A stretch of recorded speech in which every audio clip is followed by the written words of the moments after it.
सायटिकाच्या प्रचंड वेदनेने हे गृहस्थ त्रस्त होते आणि 2 दिवसांपूर्वी त्यांना उठताही येत नव्हते. एका मित्रामार्फत त्यांची भेट तीर्था, ज्या थेरपिस्ट आहेत, यांच्याशी झाली. लगेच काही ॲक्युप्रेशर पॉईंट्सवर उपचार सुरू केले. ते बसण्यासाठी, झोपण्यासाठी किंवा उभं राहण्यासाठी इंजेक्शन घेत होते. पण पहिल्याच सिटिंगनंतर ते स्वतःच्या बाईकवर तीर्था यांच्या क्लिनिकला येऊ शकले.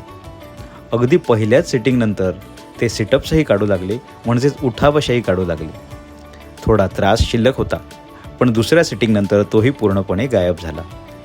हीच आहे प्राचीन भारतीय ॲक्युप्रेशर उपचाराची ताकद. तीर्था फक्त थेरपिस्ट नाहीत, त्या काउन्सिलर आणि ऑन्कॉलॉजी न्यूट्रिशनिस्ट देखील आहेत. त्या कर्करोगी रुग्णांसोबतही काम करतात. त्यांची भेट घेतली की पहिल्यांदाच भेटलोय असे वाटत नाही. लगेचच रुग्णाला तणावरहित वाटायला लागते. उपचारादरम्यान त्या गप्पा मारतात, हसतात, खेळतात आणि रुग्णाला पूर्णपणे वेदनेपासून रिलॅक्स वाटते. त्यांच्या या मैत्रीपूर्ण पद्धतीने रुग्णाला कळतही नाही आणि वेदना आपोआप कमी होतात. सिटिंग्स किती लागतील ते पूर्णपणे पेशंटवर अवलंबून असते. प्राचीन भारतीय ॲक्युप्रेशर उपचारासह नैसर्गिक वेदना नियंत्रणाचा अनुभव घ्या. पूर्वकल्पनेसह भेट द्या.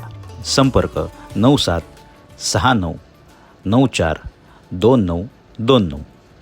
धन्यवाद.